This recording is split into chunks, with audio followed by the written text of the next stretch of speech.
Form আমি নিজে পাঠাইছি। হাতাটা ফর্ম নিতে পয়সা দিছি। আপনাদের তো ফর্ম পর্যন্ত পাঠানো হয়েছে। স্যারও একবার আছে। আর ওই যে মুস্তফা সাহেব করে ফর্ম ফিল আপ দেখে এটা অবৈধ করার কল। লাইসেন্সবিহীন তারা দীর্ঘদিন থেকে পরিচালনা করে আসতেছেন।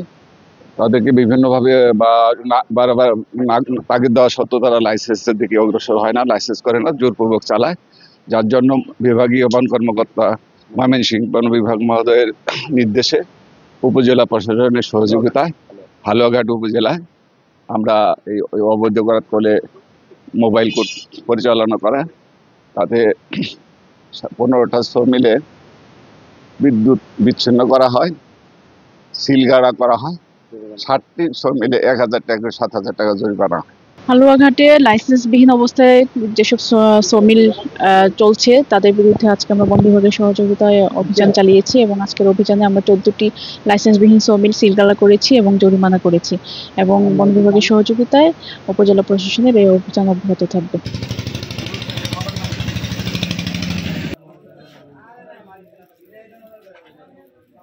প্যান্টের লাইন কাটা হয়েছে? জি জি, ঠিক আছে।